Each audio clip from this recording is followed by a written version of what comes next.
weekdays on GB News. Join us for Political Correction. We're here every Sunday to correct politics and put you, the people, back in charge. We talk about all areas of the United Kingdom, including Northern Ireland. Our debate goes way beyond the Westminster Village. It's about the real country. It's about your opinion. So please, we want you to tell us what you think. This is Political Correction. Every Sunday morning from 10 a.m. here on GB News.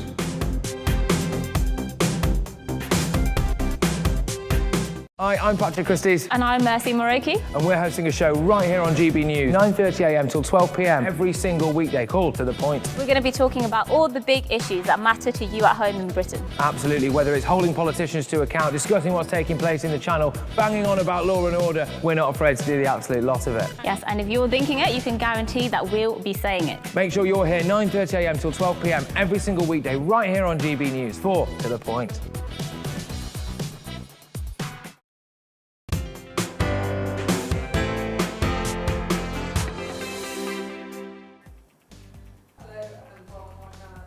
For the next 2 hours, me and my panel will be taking on some of the big topics hitting the headlines right now. Now, the show is all about opinion. It's mine, it's theirs, and of course, it's yours. We'll be debating, discussing, and at times disagreeing, but no one will be cancelled. So joining me today is former Liberal Democrat MP Lembit Opik, and also writer and commentator John Gaunt. Now, before we get started, let's get your latest news headlines.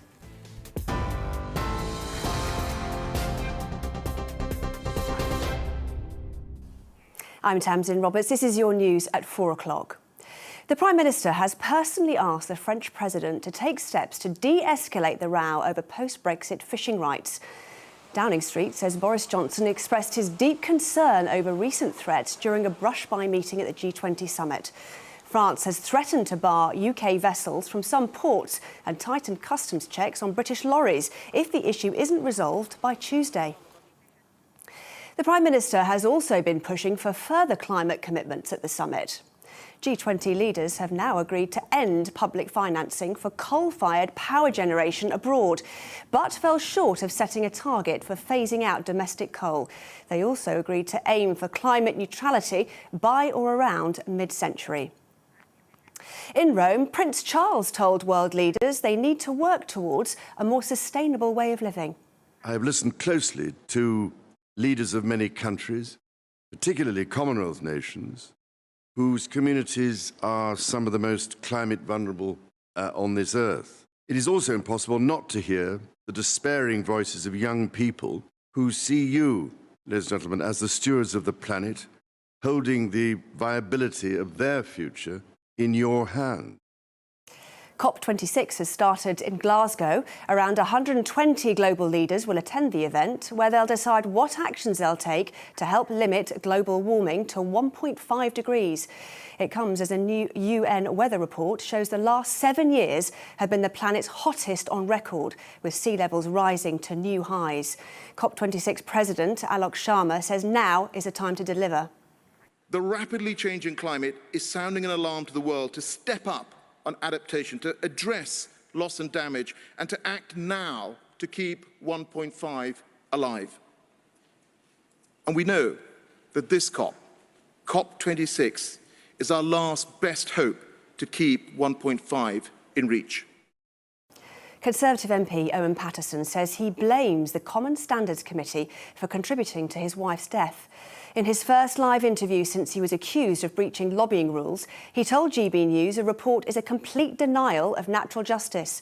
The former Cabinet Minister faces a 30-day Parliament suspension following an investigation into his lobbying for two companies who'd paid him as a consultant. He rejects the findings.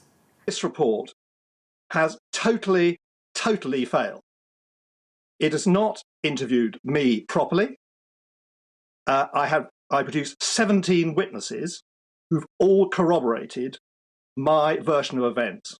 Anyone can recognise that if someone is not interviewed, not even met for 17 months after an inquiry is launched, during which time their wife takes their own life because, not entirely, we'll never know entirely why, but the pressures and the manner in which this inquiry was conducted definitely drove Rose to despair because she could see no end solution. A man is in a critical condition and more than 10 people have been injured after being stabbed on a commuter train in Japan. Tokyo police say the suspect, wearing a Batman Joker costume, launched a knife, arson and acid attack. Passengers ran through the carriages to escape and climbed through windows, where they were helped by emergency services. It's a second knife attack on a Tokyo train in 2 months. Nightclubs in Northern Ireland are reopening for the first time in 19 months. As coronavirus restrictions ease, patrons can now move around hospitality venues and are allowed to dance indoors. The Stormont executive has, however, advised venues to introduce entry checks to see proof of their vaccination status. Head of the Federation of Small Business, Roger Pollen, says he hopes that doesn't become mandatory. We need to watch infections and all of the rest of it, and then what effect those infections are having, and whether there's any need to bring in further restrictions. But certainly imposing requirements to show vaccine certificates or other status certification would be quite a big burden to put onto businesses. So if it can be avoided without jeopardising public health, then it would be beneficial to do that. Wardens are patrolling a beach in Norfolk to protect a colony of grey seal pups. The first of the season, they were born at Horsey Beach, where volunteers are roping off special viewing areas. The birthing season runs until late January, with up to 2,500 pups expected. Members of the public are being warned not to get too close to the newborns, so their mothers don't abandon them. Well, that's your news update for now. I'll be back in half an hour with the latest headlines. Now it's back to Nana.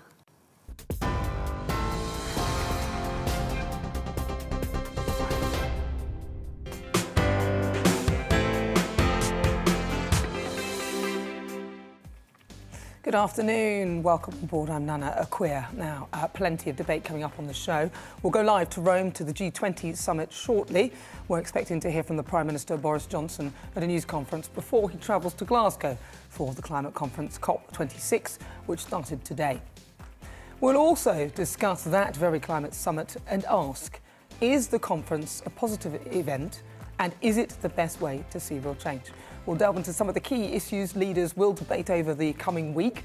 That's coming up in the next hour. As ever, tell me what you think on everything we're discussing. You can email us, gbnews@gbnews.uk, or tweet me @gbnews.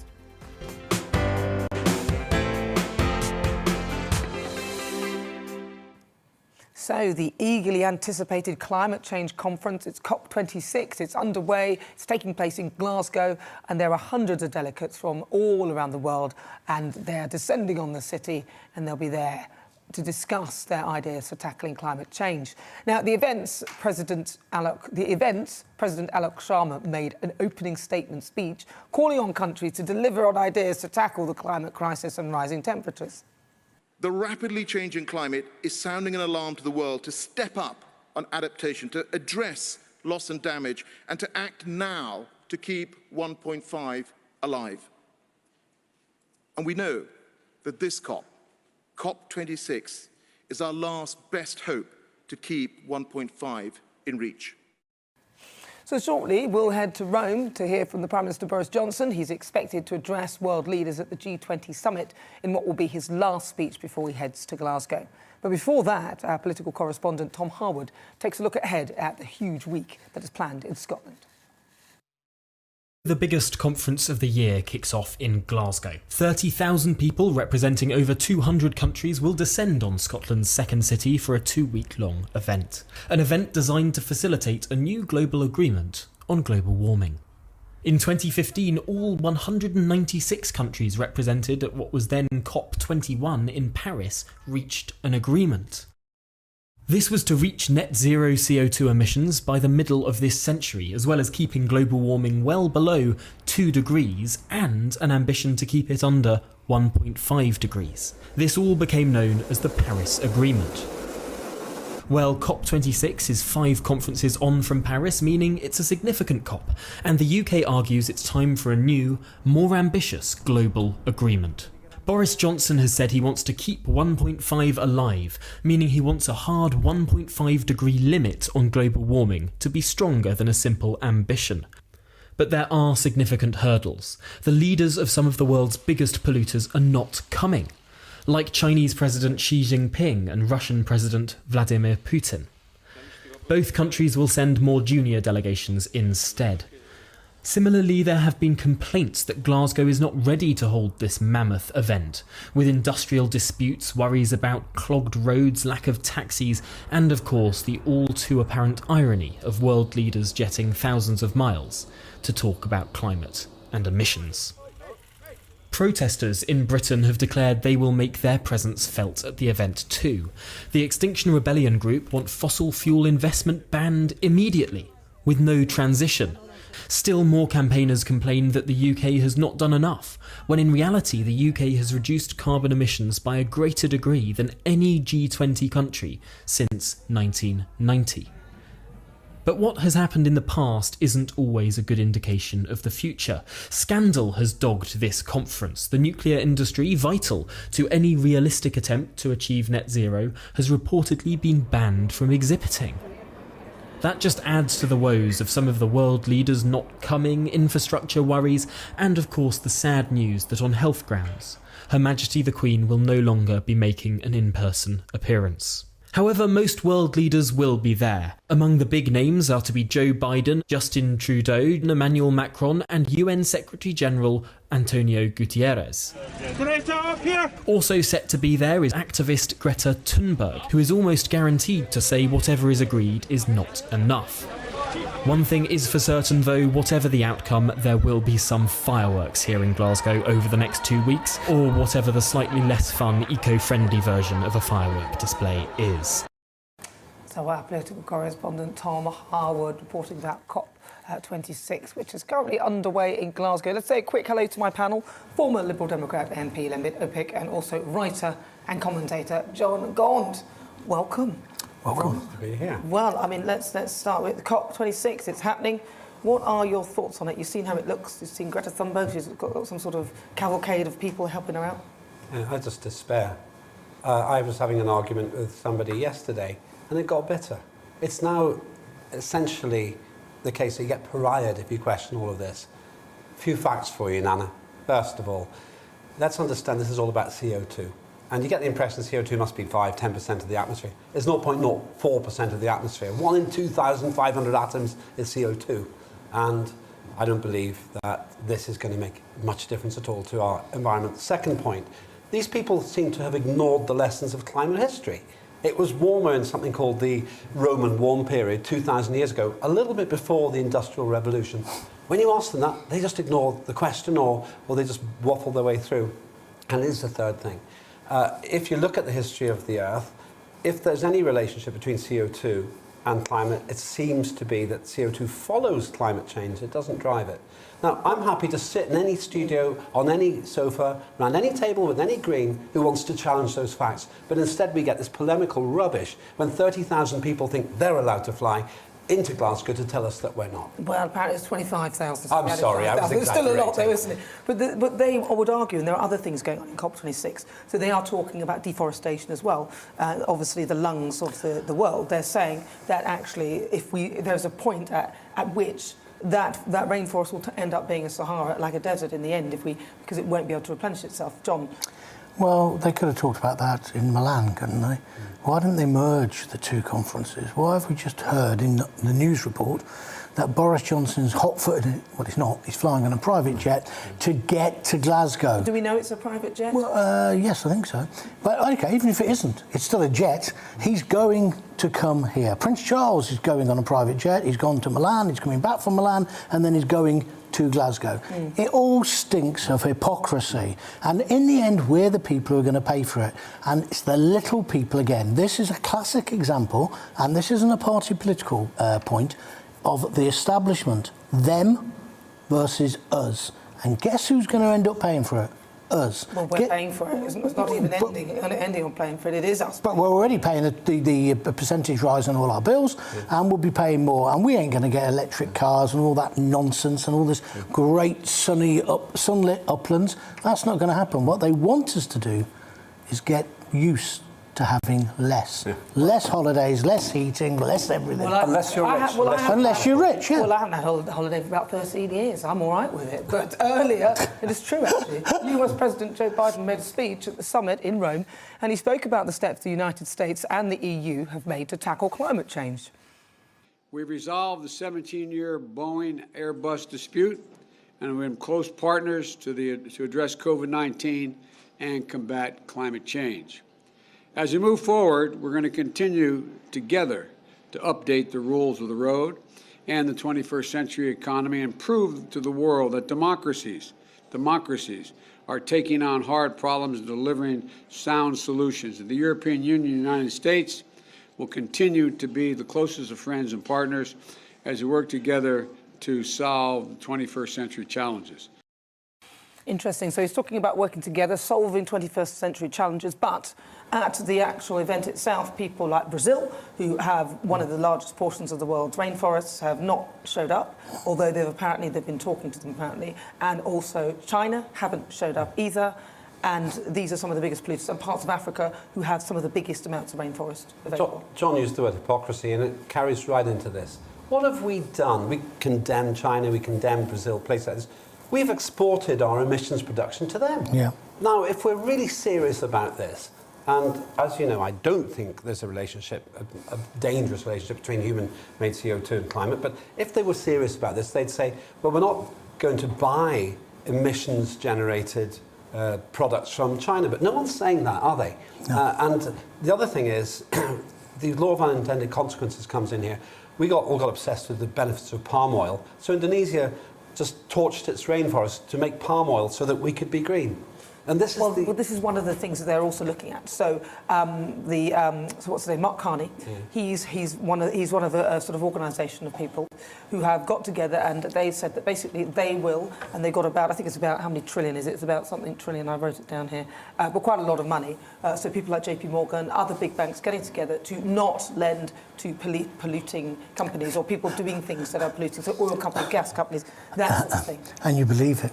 Well, I mean, but that's his plan, right? So, and they've actually set to get... Banks, we can trust the banks. We can trust the banks and we can trust the politicians. And at one end of the scale, you've got Joe Biden, who can barely tie his own shoelaces together. And at the other end, we have Greta, who moaned yesterday, oh, at last I've got to Glasgow. Catch a plane, love, it would have been quicker. Oh, you can't. And that's the point. We're putting up with these two people. She's treated like a demigod, like a sun god.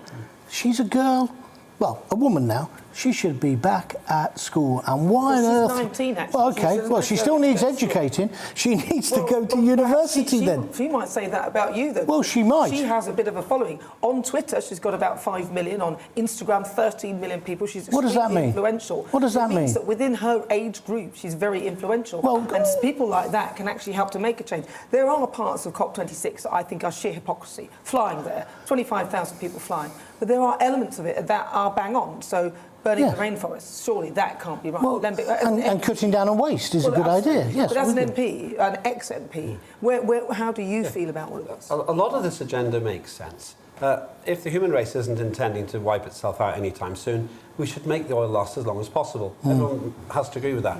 We shouldn't really be putting rubbish into the oceans. It's just common sense. It's good housekeeping. Of course.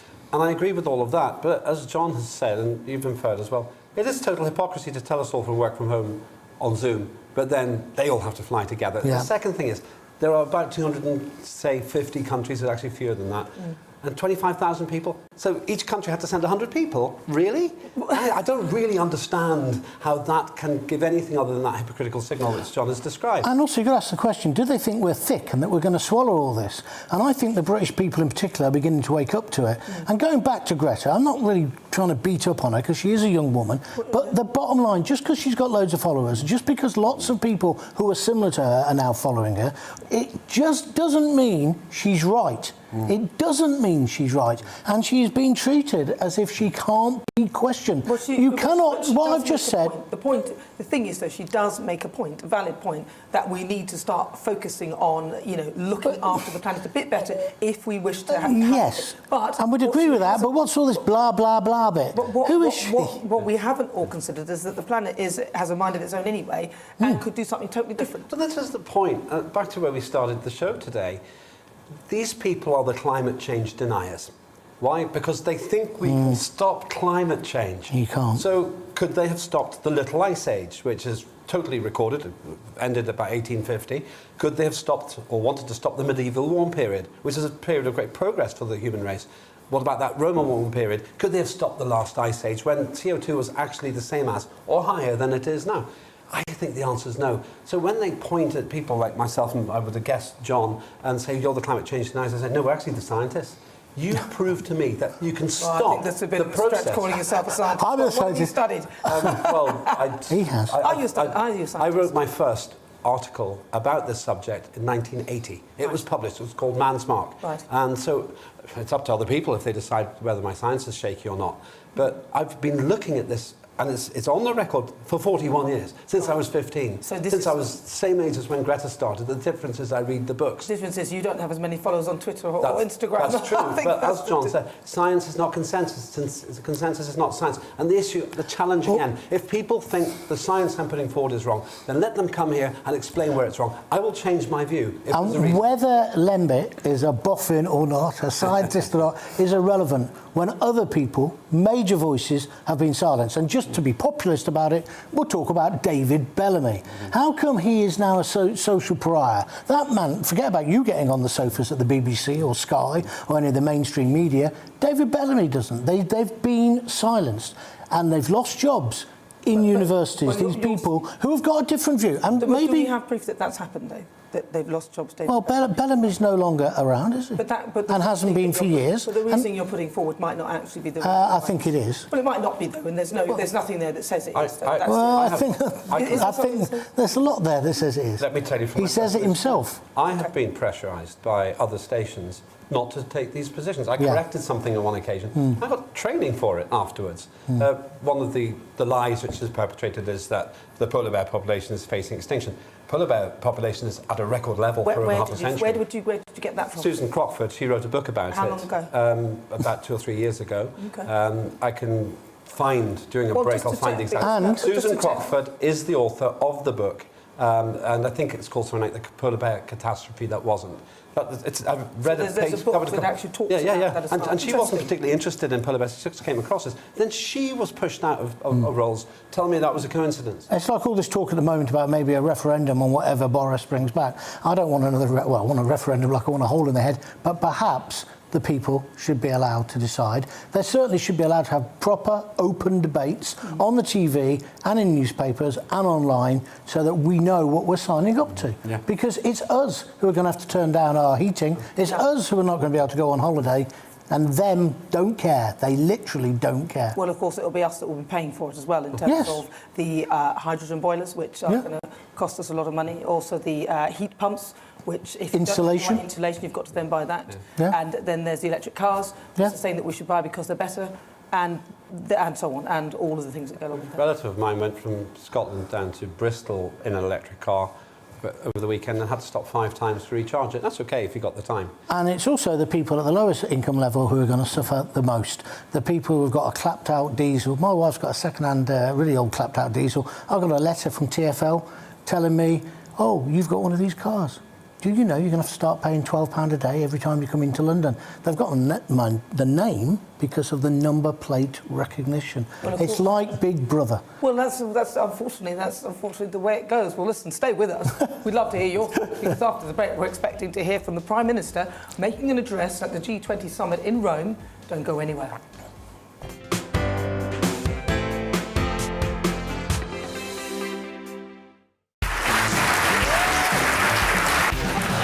My name is Andrew Doyle. Join me every Sunday evening at 7 p.m. for Free Speech Nation. This is a show where we address current affairs and news stories of the week with the help of 2 wonderful comedian panellists. I brought in comics because I want to give it a lighter edge, and also they work for less. See you there.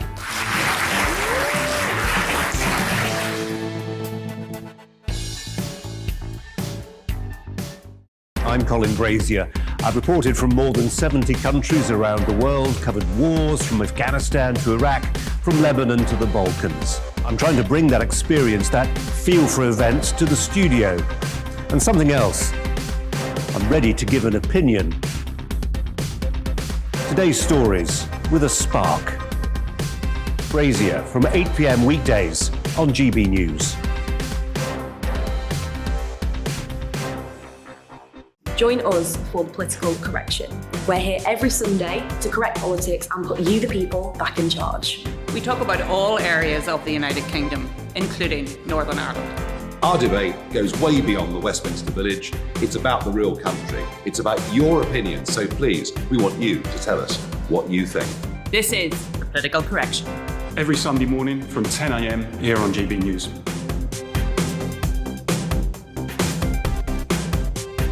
Hi, I'm Patrick Christie's. And I'm Mercy Moroki. And we're hosting a show right here on GB News, 9:30am till 12pm, every single weekday, called to the point. We're going to be talking about all the big issues that matter to you at home in Britain. Absolutely, whether it's holding politicians to account, discussing what's taking place in the Channel, banging on about law and order, we're not afraid to do the absolute lot of it. Yes, and if you're thinking it, you can guarantee that we'll be saying it. Make sure you're here 9:30am till 12pm, every single weekday, right here on GB News, for To The Point.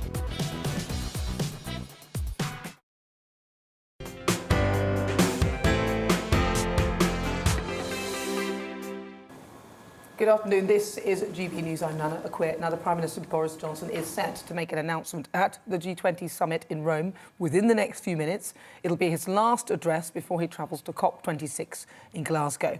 But let's get back to my panel. Former Liberal Democrat MP Lembit Opik and also writer and commentator John Gaunt. Yeah, so we're looking at COP26, and obviously Boris is flying back from Rome to go and attend. The delegates are still making their way there. 197 countries have gone to this thing. It's going to run over almost 2 weeks. And at the end of it, it turns out that what they agree isn't actually binding. It's not binding. It's not binding, is it? No, it can't be, because... You couldn't make this up, could you, really? Well, if you wanted, you couldn't make this 25,000 people fly to Glasgow to talk about not flying so much, and then they all go home again, and we carry on buying all the stuff that we used to make here, but we just think somehow the CO2 will stay in China and Brazil. And we'll still keep buying stuff from China. It's just like COVID. They're the ones making all the money. They made it on the PPE. And I was talking to Neil last night, Neil Oliver. He did a brilliant monologue on all this, but Neil also made the point there's two massive cruise liners on the Clyde at the moment burning diesel so they can put all the delegates in it. And then they're having to have diesel generators when they go away in their Teslas and these electric cars, because they're going to go 50 miles. Yes, I did hear about that. But they've got to be recharged. There's only one charging unit. There's not enough. Where they're going to, so they're going to have generators to do it. It's all nonsense. It is a bit. It's a bit of a contradiction in terms. But will they come up with something? Who knows? Well, Prince Charles is already in Glasgow at the Climate Change Summit. Here's what he had to say in his opening speech this morning. I know you have many pressing issues of the day, but none is more pressing than the future health of our planet and of the people who inhabit it. The planet's health today will dictate the health, happiness and the economic prosperity of generations to come. Hence, our overwhelming responsibility to generations yet unborn. Now, after, I suppose, very nearly 50 years of trying to raise awareness of the growing climate and environmental crisis, I'm at last sensing a change in attitudes and the build-up of positive momentum. As you know, listening is often more important than speaking, and I have listened closely to leaders of many countries, particularly Commonwealth nations, whose communities are some of the most climate vulnerable on this earth. It is also impossible not to hear the despairing voices of young people who see you, ladies and gentlemen, as the stewards of the planet, holding the viability of their future in your hands. Ladies and gentlemen, COP26 begins in Glasgow tomorrow. Quite literally, it is the last chance saloon. We must now translate fine words into still finer actions. And as the enormity of the climate challenge dominates people's conversations, from newsrooms to living rooms, and as the future of humanity and nature herself are at stake, it is surely time to set aside our differences and grasp this unique opportunity to launch a substantial green recovery by putting the global economy on a confident, sustainable trajectory and thus save our planet. And from what they tell me, The private sector is already there, eager to work with you and ready to play a hugely significant and game-changing role. This is why I'm so grateful to have this chance to talk to you here today and to shine a light not just on how far we've come, but also on how far we still need to go.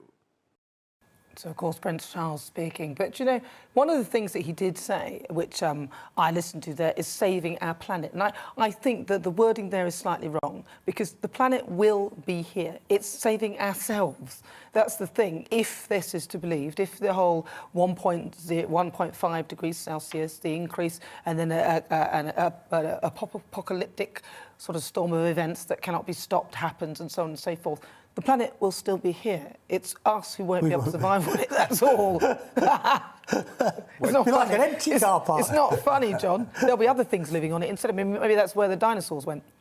Maybe. But perhaps, you know, I like Charles, and I like quite a lot what he says about sustainability and waste. And what they've done with this conference, it seems to me, is they've lumped everything in. Like, who can argue with saving the rainforest? Who can argue with cleaning up our seas? Who can argue with getting rid of single-use plastic? All of those things we've bought into, which is why I found it really difficult to understand why these people are gluing themselves to motorways recently. And I'd have just left them there. We could have had more speed humps. I mean, if it was a Liberal or Labour government, they would have done. You just leave them there for a little bit, especially if it's raining. Yeah, leave them. There's plenty of water. Yeah, that want to put his face on it. Leave you.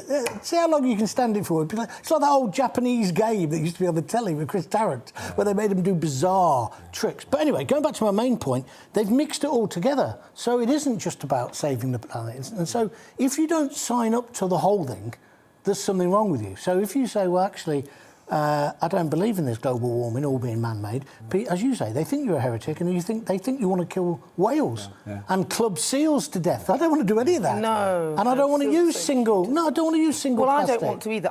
I would like to use things that are recyclable. Yes. I don't want to be wasting things. No. If there's a better fuel to use, I'll use that better fuel. Yes. But don't start sticking taxes on me, telling me to buy a really expensive new car when you could probably use biodiesel. But now we can hear from Prime Minister Boris Johnson live from the G20 summit in Rome. 4 countries signed the Paris Agreement and made a historic commitment to end the destruction and devastation caused by climate change. Together, they agreed to limit global temperature increases to well below 2 degrees, with a view to keeping that increase at 1.5 degrees. But hundreds of summit speeches, press conferences like this, later, those words and promises are starting to sound, frankly, hollow. The science is clear that we need to act now to halve emissions by 2030 and keep 1.5 degrees within reach. There are no compelling excuses for our procrastination. Not only have we acknowledged the problem, we're already seeing firsthand the devastation climate change causes, from heat waves and droughts to wildfires and hurricanes. And unlike many other global challenges, the solution to climate change is clear. It lies in consigning dirty fossil fuels like coal to history, in ditching gas-guzzling modes of transport, and recognizing the role that nature plays in preserving life on this planet, and harnessing the power of nature through renewable energy rather than orchestrating its destruction. If we don't act now, the Paris Agreement will be looked at in the future not as the moment humanity opened its eyes to the problem, but the moment we flinched and turned away. We've seen some progress in the last few days and weeks. Saudi Arabia, Australia, and Russia have all made net zero commitments, meaning 80% of the global economy will wipe out its contribution to climate change by the middle of the century, up from 30%, thanks to the UK's COP26 leadership. Countries such as the United States have doubled their spending on climate aid. Every nation at this weekend's summit will end the financial support for international unabated coal projects by the end of this year. But these commitments, welcome as they are drops in a rapidly warming ocean when we consider the challenge we've all admitted is ahead of us. Just 12 G20 members have committed to reach net zero by 2050 or earlier. Barely half of us have submitted improved plans for how we will cut carbon emissions since the Paris summit in 2015. And we've also failed to meet our commitments to provide $100 billion a year to support developing countries to grow in a clean and sustainable way. The UN says emissions will rise by 15% by 2030, and they need to halve by then. The countries most responsible for historic and present-day emissions are not yet doing their fair share of the work. If we are going to prevent COP26 from being a failure, then that must change. And I must be clear that if Glasgow fails, then the whole thing fails. The Paris Agreement will have crumpled at the first reckoning. The world's only mechanism, viable mechanism for dealing with climate change will be holed beneath the waterline. Right now, the Paris Agreement and the hope that came with it is just a piece of paper. We need to fill that piece of paper, to populate it with real progress. And I know that humanity has in it the power to rise to the challenge. The UK has proved it can be done. We've lowered our greenhouse gas emissions by 44% in the last 30 years, whilst increasing our GDP by 78%. And we're cutting our contribution to climate change more and more every day. We've made some progress at this G20. We've had a reasonable G20. But there is a huge way still to go. We all know that we have the technology. What we need to do now is to raise the finance, but above all, we need the political will in Glasgow to make those commitments and to keep alive the hope of restraining the growth in our temperatures to 1.5 degrees. Thank you very much, and see you in Glasgow. I'll go now to questions from the media. I'm going to start with Robert Peston of ITV. Robert. Prime Minister, you sound extremely gloomy about the prospects for enough progress being made in the next couple of weeks to limit global warming.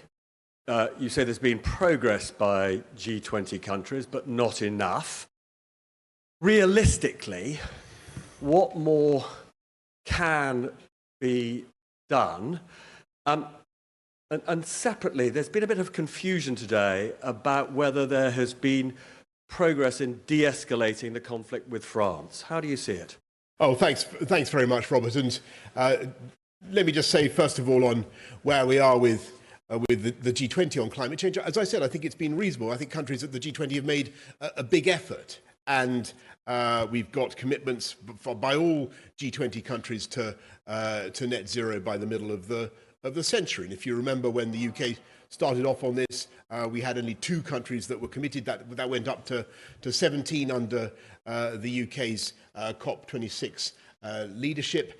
And we're now at all G20 signed up. We've got everybody committed to trying to keep 1.5 alive, and we've got everybody agreeing that from the end of this year, no new financing of international coal. But, Robert, what everybody needs to do now is recognise that there are granular commitments that countries need to make on those 4 bucket areas of coal, cars, cash and trees that will help us to go further and make the reductions that we want to see. Otherwise, I'm afraid that the increase in temperatures will be considerably in excess of 1.5 degrees. And that's the challenge. I'm not going to sugarcoat it. I'm not going to pretend it's otherwise than it is. I think there's a chance. I really do. I think there's a chance that we can make the progress. Everybody can see how to do it. It's a question of will and leadership. And on On where we are with our French friends, I want to stress that we've had good working with Emmanuel Macron and his team on COP. Really fantastic work on green technology. The French do an extraordinary job, as everybody knows, particularly with their power generation systems. Their commitments are excellent on nature, on their nationally determined contributions. I support what Emmanuel is doing on his One Planet initiative. On fish, I've got to tell you the position is unchanged. And I'll just say this for the record. I must say I was puzzled to read a letter from the French Prime Minister explicitly asking for Britain to be punished for leaving the EU. And I just have to say to everybody, I don't believe that is compatible either with the spirit or the letter of the withdrawal agreement or the trade and cooperation agreement. That's probably all I'll say about that one. Just a very small thing on the communiqué conclusions. Yes. It says net zero on or around 2050. Many think that is a bit too vague. Yeah. Well, I agree, and that is a function really of the gap between some colleagues and others. Some countries, as you know, have made commitments to 2060 rather than to 2050. What they've said is 2060 or earlier, and what we want to do is bring those commitments earlier. Can we go? Thanks, Robert, very much. Laura Koonsberg of the BBC. Thank you very much, Prime Minister. What chance do you think you really have of making progress with 200 countries in Glasgow when you haven't made enough progress with 20 countries here, and you don't seem able to sort out the question of a few dozen fishing permits with one of your closest allies, with the French? And what did you say to President Macron? I mean, the government's been explicit, it's very unhappy about the threats that France has made. What did you say to him? I think that the chances of progress in Glasgow are exactly as I've said, Laura. I think they depend on the will, the courage, the leadership of everybody in the room. And, it's not just governments that want it, or governments like ours that are putting pressure on those leaders. It's their voters, their citizens. And they want us to fix this. And there will be people in Glasgow when the delegations arrive tonight and tomorrow from the G20 who will be anxious, who will be absolutely desperate for our COP26 to make the progress that they want. So I think the pressure on the world is enormous. I hope that they will agree. But as I stand before you again tonight, as I said to you when we came out here to Rome, Laura, I think we have made reasonable progress at the G20, all things considered, but it is not enough. And what did you say to President Macron? We had a wide-ranging and frank discussion, as you'd expect, between long-standing friends and very, very close allies. Thanks. Let's go to Peter Walker of The Guardian. Will come. Thank you very much. You've talked about leadership and countries needing to show that. And you've talked a really, really good game. But in the budget just gone, fuel duty wasn't raised. There's other things that you could have done too. Is it possible that countries will see policies like that and policies like cutting foreign aid, a lot of which went to developing nations, helping them fight climate change, and think, well, if he's not going to do it, then I don't see why we should? Well, Peter, first of all, on foreign aid, as you heard from Rishi in the budget, where the growth in the economy means that we're going to be able to get back up to our commitments on foreign aid, which are, by the way, the highest, I think, of any partner in that room, except possibly for Germany already. So I don't think people really doubt the UK's commitments on foreign aid. On fossil fuels in motor vehicles and taxes on that. What the UK is doing actually is going way out ahead of the pack in getting rid of hydrocarbon internal combustion engine vehicles by 2030, and we set the pace for that. We were ahead of the rest of the EU, and that's the really important thing.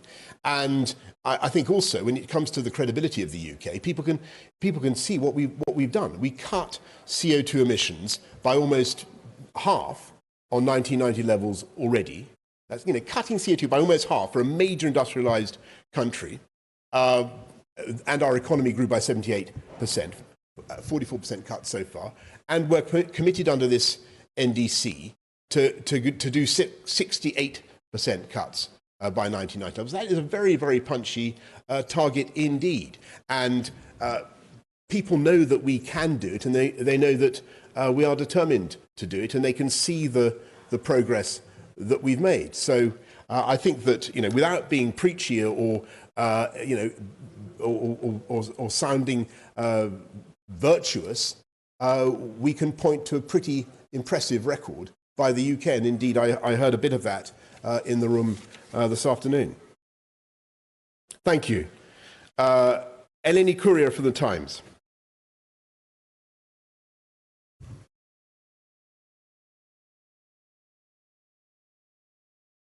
Prime Minister, the final communiqué of the G20 doesn't make any mention of phasing out domestic coal consumption. Do you think that's killed the chances of keeping 1.5 alive? I think that's that is the important question. And did everybody catch it? It's about domestic coal use. And that's why going into Glasgow, we need to make more progress on coal and on domestic coal. And I think it can be done, and you've heard the commitments that some countries have made. The Indonesians have brought forward their targets, but you've seen what's happening in South Africa, where there's a big project now underway, and I think it's that model that we really need to develop if we're going to have a chance of cracking this. What needs to happen is that the countries that really depend on coal, particularly the less developed countries, the countries on the path of development, they are going to need help. And they're going to need specific packages, specific country platforms in which we in the richer countries help them, not just with investment, but with the investment that triggers the private sector to come in and help them with the new green technologies as well. That is the answer. It's not just a question of using taxpayers' cash from the developed world to fund this. It's a question of using our aid budgets, using all our efforts together as with the multilateral development banks and others to create the conditions, as we did with wind power in the UK, with the strike price and the contract for difference, to get the private sector to come in. And that's what we've got to work up. Now, the time is desperately short, but that's what needs to happen over the next few days. Without more commitments, do you think that kills 1.5? I think 1.5 is in the balance, very much in the balance. Currently, let's be in no doubt, currently we are not going to hit it, and we have to be honest with ourselves. So we've got to keep that hope alive. Max Colchester from the Wall Street Journal.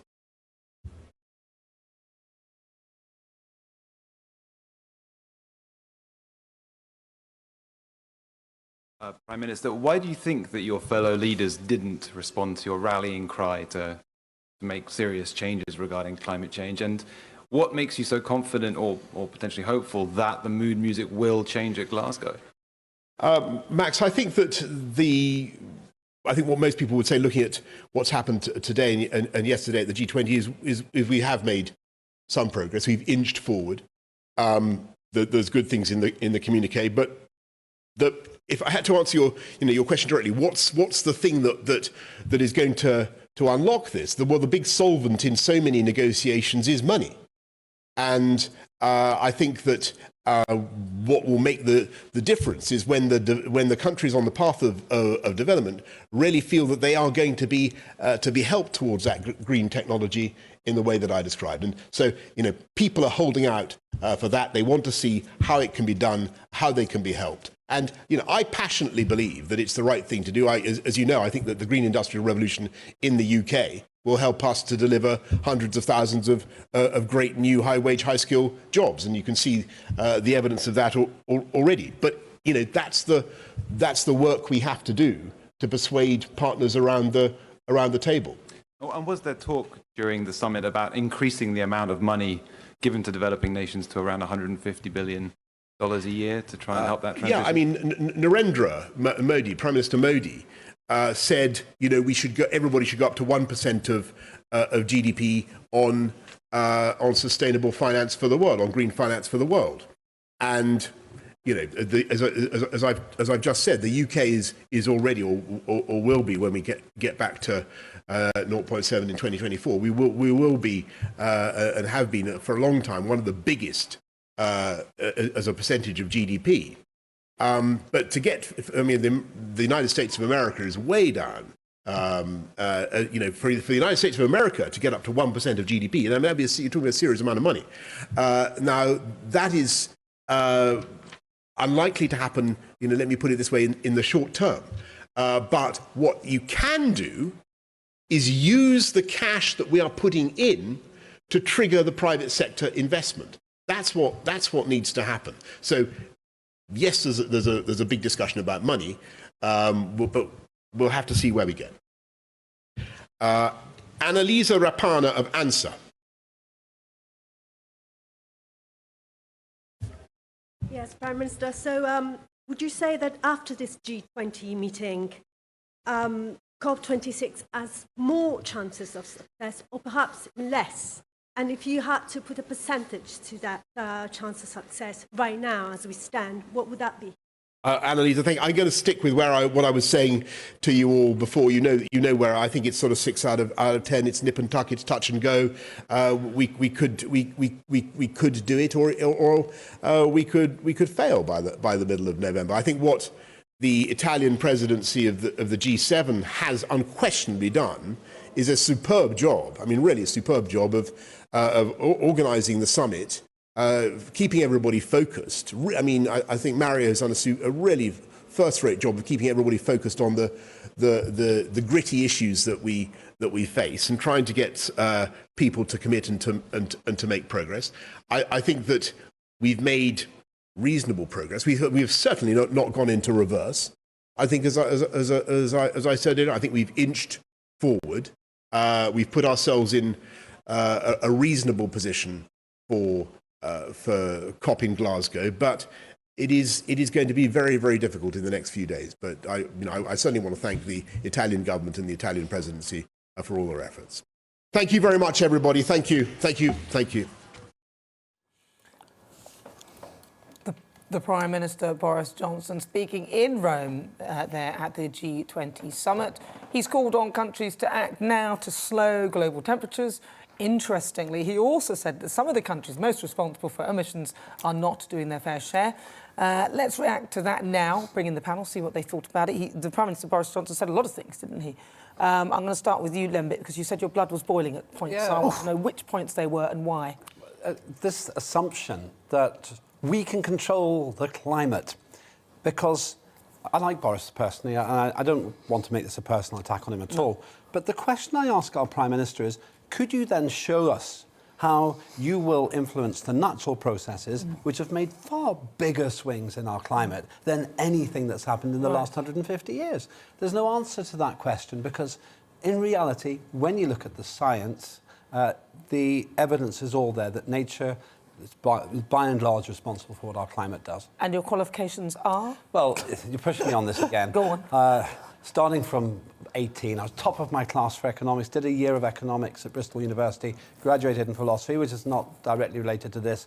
I'm a fellow of the Royal Astronomical Society. I ran a campaign which had great credibility, got the government to do research into what wiped out the dinosaurs, actually. Is it? It was an asteroid which hit the Earth in a place called Chicxulub in about 65 million years ago. So I would like to think I'm reasonably qualified. So it was a climate that changed, but by an asteroid. No, I wasn't. But Joe Biden may have been there. I wasn't there. Well, let's see, because I'm going to welcome Benny Pizer. He's the director of Net Zero Watch. Benny, did you have a listen to that speech? And if so, what did you make of what the Prime Minister was saying? Yeah, well, we have the same kind of speech every year. We've heard it for the last 30 years, nearly 30 years. It's always the same last chant. In the meantime, it's clear that all governments want some kind of non-committal agreement in Glasgow. They want to go home saying, we've achieved something, progress, but in reality, most of the big emitters have no intention whatsoever to change their energy system. And how do we know that? Because although we've heard these speeches for 30 years, CO2 emissions continue to rise. And there is simply no chance whatsoever that this is going to change, no matter what leaders pledge or promise. These promises are simply not credible, they're not legally binding, and they're not going to change the world. It's as simple as that. No matter what the UK is doing or what Europe is doing, the big emitters, in particular in Asia, China, India, they have said they are not going to do what Boris and President Biden want them to do. Yeah, that is a worry, isn't it? That they haven't got the big people on board. But can you see a way that we without the others, could have a change? I mean, for example, I know I'm joined by my panellists, by the way, John Gordon, also Olympic Opic. Can you see a way that we could actually do that change without the bigger polluters? Is there a way that we could? Well, we could, but unfortunately, the government is putting all their eggs in the wrong basket. The government and Boris think that renewable energy is the solution to climate change. And by doing that, they are making it worse because the world can see that this is very expensive, it's very unreliable, and it's causing all sorts of instabilities and blackouts wherever there are high levels of renewable energy. If you really want to decarbonize, renewables are the worst thing you can use. You need to use much more nuclear energy and low carbon natural gas if you really want it, and if you want to take the public with you. The rise in energy will sooner or later, and the relentless rise in energy prices will sooner or later cause public outrage and opposition. And renewables, as I said, are exactly the wrong way to try to decarbonize the electricity system. Benny, that's literally the opposite of what we hear. Lembit, yeah. You're listening to that and you're... Yeah, Benny, good to see you. Wanted to ask you this question. It seems to me that just under half the world's population, if you think of India and China and some of the other big emitters, want to have the same quality of life as we do. But if we try to stop their emissions of CO2, we kind of lock them in to second-stroke third world status. If I was in charge of India or China, I'd probably take the same position as they have. Politically speaking, do you think this is a classic example of the West saying, we've got our first world high standard of living, but we don't want you to have it because of what I think is the mythical concern about CO2? Well, yes. I don't think that is the major motivation of these misguided policies. And in any case, even if China or India were attempting to follow our lead, they wouldn't survive. These governments will not survive if they make life miserable for hundreds of millions of people. Their main priority is to raise them out of poverty. And until we develop alternative energies that can compete with cheap and available fossil fuels, it will be very difficult. That's why I'm saying we are basically putting our eggs in the wrong basket. The renewables show the Indians and the Chinese, okay, the Chinese are selling us the solar panels and the wind farms, but they can see that they cause all sorts of big problems, not least the relentless rise in energy costs, which make our economy less competitive. So it's not going to happen. And we have to reconsider climate policy completely. because we are not going to stop the rise in CO2 emissions in the next 10 years, as Boris thinks we have to. It's not going to happen. So he essentially acknowledged that it's unlikely that we will manage this in Glasgow. So we have to reconsider what types of energy, low carbon energy or zero carbon energy like nuclear energy are much more promising. And also we have to deal with the effects of climate change better. We have to actually accept that we will always have floods and always have droughts and always have hurricanes, and we have to deal with them in a better way than until now, in particular in the developing world. Benny, thank you so much for your thoughts. That's Benny Pizer. He's a director of Net Zero Watch. Wow, very, very insightful indeed. You're watching GB News. I'm Nana Akua. More to come in the next hour. Do not go anywhere. We'll be back after this short break.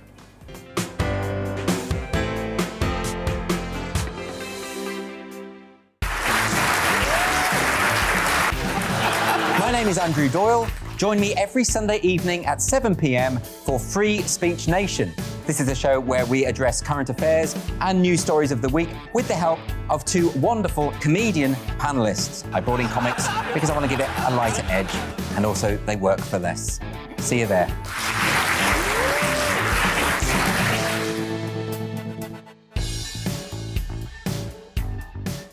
I'm Colin Brazier.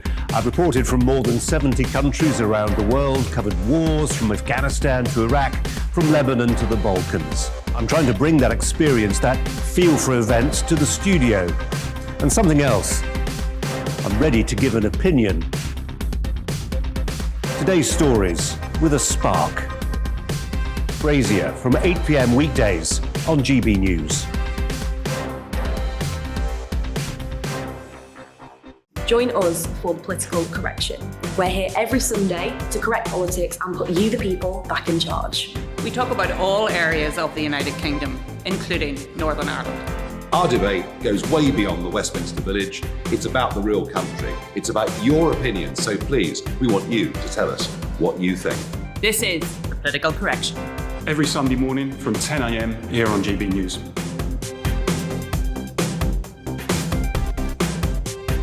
Hi, I'm Patrick Christie's. And I'm Mercy Moroki. And we're hosting a show right here on GB News, 9:30 a.m. till 12 p.m. every single weekday. Call to the point. We're going to be talking about all the big issues that matter to you at home in Britain. Absolutely, whether it's holding politicians to account, discussing what's taking place in the channel, banging on about law and order, we're not afraid to do the absolute lot of it. Yes, and if you're thinking it, you can guarantee that we'll be saying it. Make sure you're here 9:30 a.m. till 12 p.m. every single weekday right here on GB News. 4 to the point.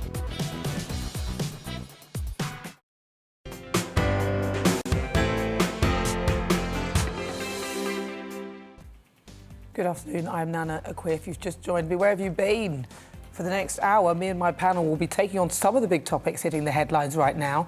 The show is all about opinion. It's mine, it's theirs, and of course it is yours. We'll be debating, discussing, and at times we will disagree, but no one will be cancelled. So joining me is writer and commentator John Gaunt, and also Liberal Democrat MP Lembit Opik. Right, still to come. Each Sunday at 5 o'clock, I'm joined by a celebrity, a former MP, or someone who's had an extremely interesting career to take a look at their life after the job. We'll talk about the highs and the lows, the lessons learned, and what comes next on the outside. We did give you a sneaky peek of that person. And today, we'll be talking about reality TV star. She joined Love Island. Her name is Priya Gopaldas. So we're looking forward to having a chat with her. And our big debate this hour, do smart motorways need reform? They're the new 4-lane systems in some areas of the UK, with large stretches not having a hard shoulder. Tomorrow, campaigners will carry 38 coffins across London to illustrate the number of people who've died on smart motorways over a 5-year period. I'll be speaking to Claire Mercer, whose husband Jason was killed on the M1 near Sheffield when he was struck by a lorry. And of course, we want to hear from you as ever. Email gbviews@gbnews.uk or tweet us at gbnews. But first, let's get your latest news headlines.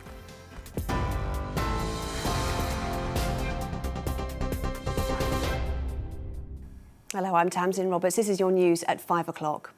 The Prime Minister says there are no compelling excuses to delay introducing measures to control climate change. G20 leaders have agreed to end public financing for coal-fired power generation abroad, but fell short of setting a target for phasing out domestic coal. They also agreed to aim for climate neutrality by or around mid-century. However, Boris Johnson said the promises of the Paris Climate Agreement weren't being upheld. But hundreds of summit speeches, press conferences like this, later, those words and promises are starting to sound, frankly, hollow. The science is clear that we need to act now to halve emissions by 2030 and keep 1.5 degrees within reach. There are no compelling excuses for our procrastination. The Prime Minister also spoke about the fishing row with France, saying he's puzzled by Emmanuel Macron's suggestion that the UK should be punished for leaving the EU. Speaking to journalists, Boris Johnson confirmed that no agreement has yet been made. Earlier at the G20 summit, Boris Johnson had asked President Macron to de-escalate growing tensions. France has threatened to bar UK vessels from some ports and tighten customs checks on British lorries if the issue isn't resolved by Tuesday. COP26 has started in Glasgow. Around 120 global leaders will attend the event, where they'll decide what actions they'll take to help limit global warming to 1.5 degrees. It comes as a new UN weather report shows the last 7 years have been the planet's hottest on record, with sea levels rising to new highs. COP26 President Alok Sharma says now is the time to deliver. The rapidly changing climate is sounding an alarm to the world to step up on adaptation, to address loss and damage, and to act now to keep 1.5 alive.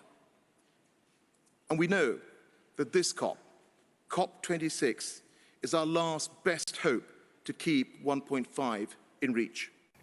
Conservative MP Owen Paterson says he blames the Common Standards Committee for contributing to his wife's death. In his first live interview since he was accused of breaching lobbying rules, he told GBNews the report is a complete denial of natural justice. The former cabinet minister faces a 30-day parliament suspension following an investigation into his lobbying for 2 companies who paid him as a consultant. He rejects the findings. This report has totally failed. It has not interviewed me properly.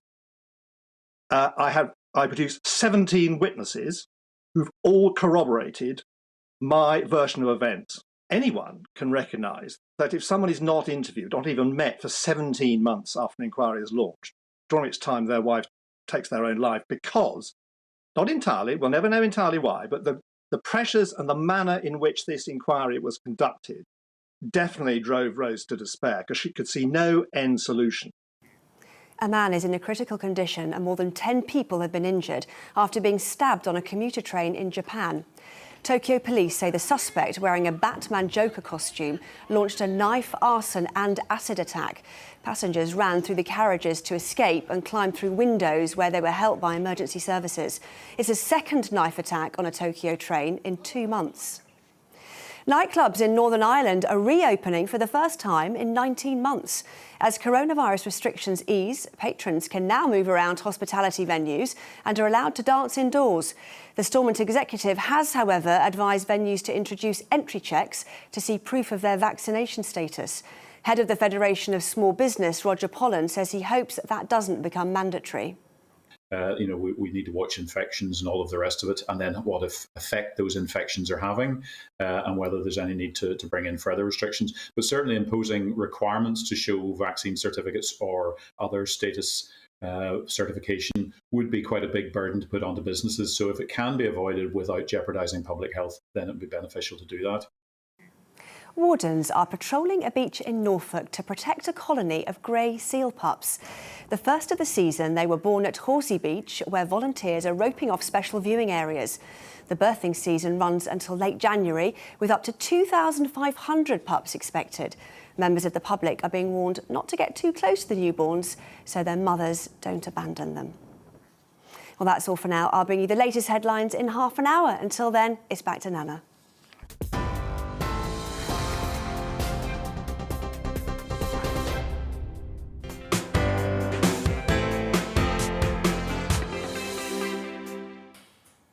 So good afternoon. This is GB News. I'm Nana Akua. Now, are you a fan of Big Brother, Geordie Shore, The Circle and Love Island? Well, these are just some of the biggest reality shows in recent years, and often it takes ordinary people like us from living our lives in relative peace and quiet to overnight stardom. And it's a true whirlwind, but there's a darker side of it too. The social media pressures that can often be overwhelming. Love Island star Priya Gopaldas was studying medicine when she shot onto our screens earlier this year. Let's talk the highs and lows of her experience now, because I'm thrilled to say that Priya joins me in at the studio. Priya, welcome. Thank you, Nana Akua. It's nice to be here. That's all right. You've got fabulous eyes. I'm quite jealous. You've got big eyes, like really big eyes. Yeah, perfect for Halloween, scary eyes. Well, they're not scary, but people often say I look like I'm asleep because my eyes are like so sort of... But yeah, but you look fabulous. Now, tell me a bit about what happened to you with Love Island, because you took part in Love Island. Which series was it, and how did you get into it? And talk to me. Yeah, so, I mean, I was on the most recent season, so that was over August this year, and I was the last girl to be dropped on into the show. So it was about 2.5 weeks before the end. Oh, my God. Weren't there daggers at you when you came along? The other girls wanted to kill you. Absolutely. I mean, I was after 2 boys, and one of them had a on and off relationship with another girl. And so it was hard, stepping on toes. But I mean, got through it in the end, made some good friends, and it was a great summer. You actually made friends, though. I don't think anyone really liked each other there. It's all just pretend, isn't it? Well, you know, you're all in the same sort of situation. And so I find that, you know, you go through this experience that no one else has. And so only you can relate to stuff. And so just as a result of that, you become friends. But yeah, I do keep in contact with a few of them. Oh, that's great. Yeah. So in this particular series, you were in the last 2 weeks. So you only really got 2 weeks of the island, which is a bit annoying. Yeah. But then what was the outcome? So I didn't find love on the show. Right. However, I've had many opportunities that have come off the back of it, which I've really enjoyed. And yeah, it's been good. It's been good. So, and when you came out of Love Island, what was that like? Because you've obviously been cocooned in this space. It's only 2 weeks, but GB News, we've only been here for 4.5 months. It feels like years, but it really does. That must have felt like an eternity. Then you come out and literally probably everyone knew who you were, right? Oh, it was overwhelming. I mean, in terms of the amount of support that I got, I went from being, you know, having a couple hundred followers on Instagram to having like hundreds of thousands of people like following me now, knowing my name, walking on the street, people asking me for photos, something which I still find really strange. But yeah, I got asked my autograph the other day as well, which was refreshing. But yeah. I can't write anymore. If somebody asked me, no one's ever asked me, but I haven't written for so many years, been typing everything. So you've got a lot of people following you and wanting to onto Instagram, and you've got lots of followers. You were on Twitter before. Yeah. Talk to me about what the bad side of it is, because so far it sounds wonderful.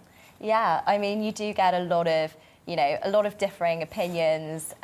People that watch the show, they obviously only watch like 1% of what actually occurs. Of course, yes. That's what's shown on TV. And so everyone forms their opinions, and sometimes, you know, people can be very negative, especially in terms of, you know, body image. Like, a lot of people have criticised the way that I look. But you look fabulous. Oh, thank you. I think so too. You know, I'm very body confident, but, you know, I'm not cosmetically enhanced. I'm just a normal person. Not even your eyes? No. You can't make those bigger. You can't make them bigger. No. But you're slim. Why would they have a go at you about your body? Because I don't understand. Yeah, so I mean, I did get some comments saying, you know, you're not as curvy as the other girls.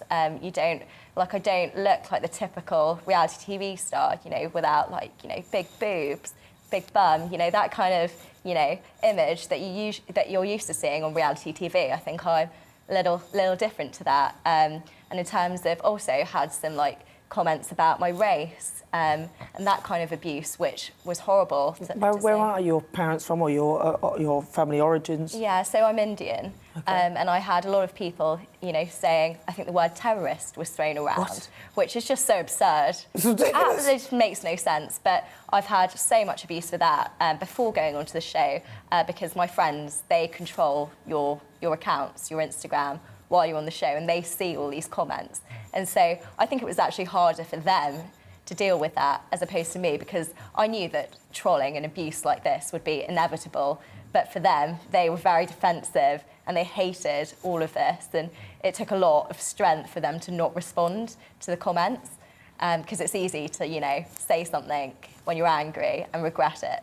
And so that's definitely been really tough. You can't get them off there either. Once you said it, you either delete it, but then somebody may have screenshot it or whatever they've done with it, or retweeted it, or what. So you came off Twitter. Was that the reason why you left Twitter? Yeah, so I mean, my friends, they created a Twitter account for me when I was on the show, but I find there's a lot of, you know, controversial opinions and a lot of, you know, keyboard warriors on Twitter that just feel like they can say anything. And so I'd rather not be exposed to that. And I find the benefits, well, the negatives of being on Twitter, they outweigh the benefits for me personally.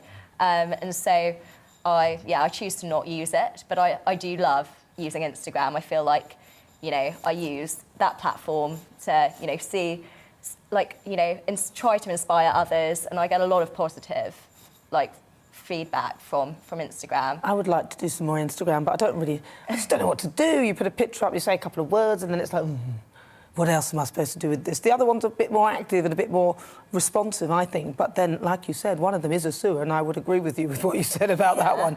I want to sort of move on to you and your experience, because you're a very intelligent woman. You're studying, or you have been studying. Talk to me about a bit of that. Yeah, so I'm currently at medical school. I'm in my 5th year. 1 more year left until I qualify. And that's my #1 priority. That's been my dream for a long time now, to be a doctor. And so I'm really excited doing that now, trying to balance all the other opportunities off the back of the show. Which are other opportunities, yes? So, I mean, I've been working with fashion brands. I've been, working. I made a comment about cheese on the show, and so I've been working with a lot of cheese companies. Just had a campaign with Iceland. Do you like cheese? Oh, I love cheese. Cheese is great, isn't it? I love cheese. Buffalo cheese in particular on a pizza. Yeah, Christmas is my favourite time of the year. Cheese boards, brilliant. You'd be like the little mouse in the corner eating the cheese. Yeah, snacking on that. In your previous life, you probably may have been a mouse. Sorry, it's silly, isn't it? But that's great. So you could be a medical doctor on TV though as well, couldn't you? You could do that once you get some more experience in the field. That would be the dream. Also, I love fitness. I do a lot of running, and so I've been, you know, training up for some more ultras that I'm doing later on this year. Ultra marathon. Yeah. Mad woman. Yeah. That's not great for you when you get older though, for the bone density idea. Yeah. Try heat yoga. Now, that's good. Okay. Yeah. Okay. Yeah, will do. I do the occasional yoga session. But try it in the heat, it's even better. So if people want to find out more about what you're doing and where you're going, should they follow you on Instagram? Yeah, absolutely. On Instagram, you know, I try to keep people up to date with my life. It's very normal, the weekday, Monday to Friday. I have a, you know, medical school, so I try to keep people updated with what I'm doing. Currently on my obs and gynae rotation, so just living the life of a normal medical student. That doesn't sound great, the obsy-gynae thing. Reality TV, though, an overall summary, if you could tell people, let's just say I was going on to a reality show, which I wouldn't because no one would like me, but if you know, what would you say to me or somebody who's thinking about doing it or is applying for one of them? What should they be careful of and how should they approach it? I think you've just got to be authentically yourself, and don't be afraid to, you know, be yourself, no matter what criticism that may come your way, because no matter how perfect you try to be, there are always going to be critics. So it's really important that you just embrace that, you know, do whatever you want. You might not look like the normal reality TV star, but just go for it and do something different, get out of your comfort zone, and get out of your comfort zone and do something about it. Yeah. If people want to find out more, give me that Twitter handle, that Instagram handle. So it's at Priya Gopaldus. Go Pal Das. 3 syllables. Brilliant. Easy to spell. Well, listen, I'll follow you. You better follow me back or else you're dead to me. Thank you, Priya. It's lovely to talk to you. That's Priya Gopaldus, a Love Island star and a medical student. If you've just tuned in, welcome on board. Coming up, our big debate this hour. Today, I'm asking, do smart motorways need reform? Tomorrow, campaigners will carry 38 coffins across London to illustrate the number of people who've died on smart motorways over a 5-year period. I'll be speaking to a woman whose husband was killed on the M1 near Sheffield when he was struck by a lorry. But first, let's take a look at the weather.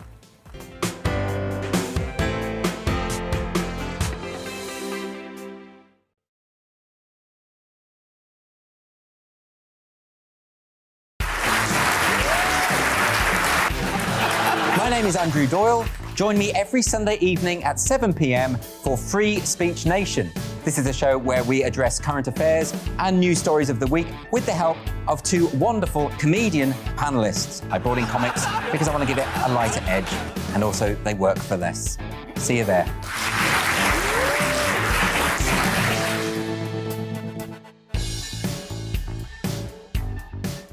I'm Colin Brazier. I've reported from more than 70 countries around the world, covered wars from Afghanistan to Iraq, from Lebanon to the Balkans. I'm trying to bring that experience, that feel for events, to the studio. And something else. I'm ready to give an opinion. Today's stories with a spark. Brazier from 8 p.m. weekdays on GB News. Join us for Political Correction.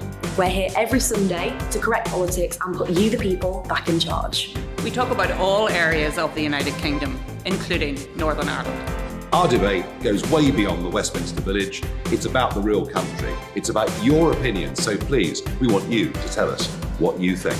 This is Political Correction. Every Sunday morning from 10 a.m. here on GB News.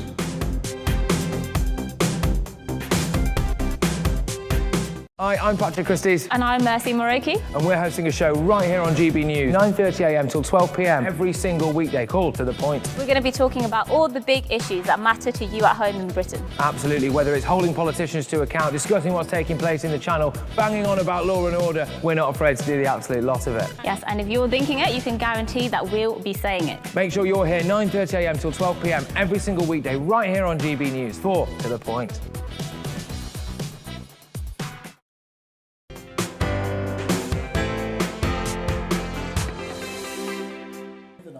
Yeah. Oh, hello. Good afternoon. I was busy having to think about COP26 and then I thought, Right, so it's time for our big debate this hour. Are smart motorways in need of reform? Tomorrow, campaigners will carry 38 coffins across London to the Department of Transport headquarters, demanding that smart motorways be scrapped. Now, the coffins will represent the number of official deaths on the four-lane motorways between 2014 and 2019. The protest has been organised by Claire Mercer, whose husband Jason was killed on the M1 near Sheffield in 2019 when he was struck by a lorry. Well, I'm pleased to say that I'm joined now by Claire. Claire, thank you so much for talking to us. I want to talk to you a little bit about what happened with Jason, because some people, we've heard your name a lot now because you've been campaigning for a long time, but a lot of people may not know what actually happened. No, well, he had a minor collision on the M1 near Sheffield, but they were at a sign that said no hard shoulder for 4 miles. And 2 years ago, we knew a lot less about smart motorways than we do now. So I don't even know if he knew what a smart motorway was. So the only information he had was this sign saying no hard shoulder for 4 miles. He couldn't see the emergency refuge area a mile out of sight. So they did the only thing they could do, because it's your legal obligation to stop.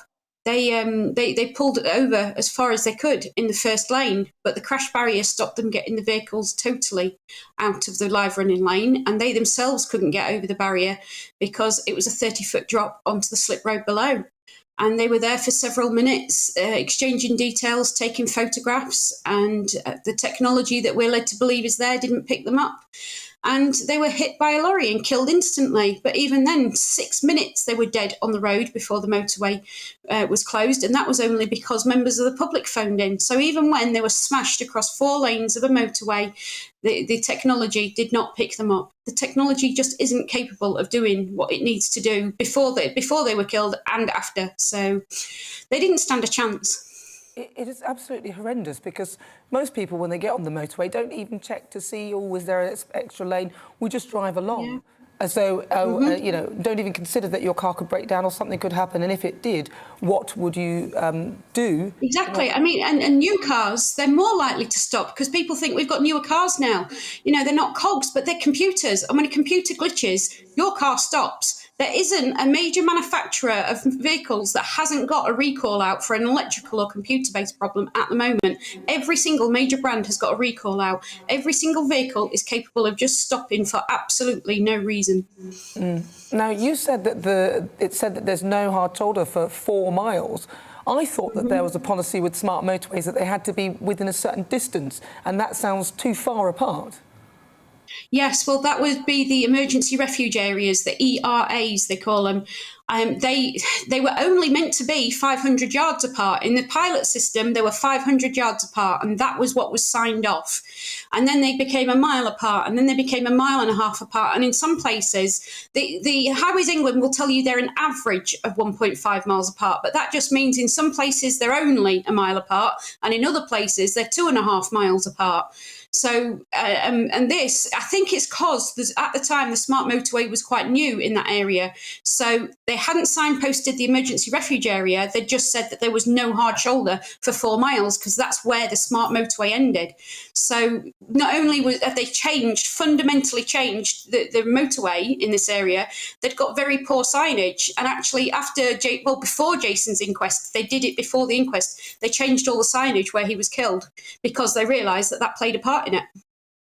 It is just, the whole concept of it is ludicrous as far as I'm concerned, just listening to it. And I try and find people who are in support of this, but we don't get much from people because most people can't say a good word about them or are trying to justify them. I'm going to bring in my panel. I've got Lembit Opik and also John Gaunt, who want to also talk to you, Claire, as well about this because, I mean, as Claire was saying, this, you know, her husband was killed and he was actually lying there with the other person on the motorway for a long time before anyone actually did anything about it. Well, first of all, my deepest condolences to Claire and her family. It must just be horrific to keep having to relive that as well, even though she's doing some brilliant campaigning work around it. They should be rechristened unsmart motorways. They are totally dumb motorways. Of course you need a hard shoulder. And today I'd like to see more investment going into the road surfaces of motorways as well. I came down today from Coventry. It's about 82 miles. It was horrendous in this weather with the rain. I want to talk about it later. You know, a little bit of rain, well, it's a lot of rain today, but the UK comes to a standstill. Trains are being cancelled everywhere, but the motorways today, most people are aquaplaning.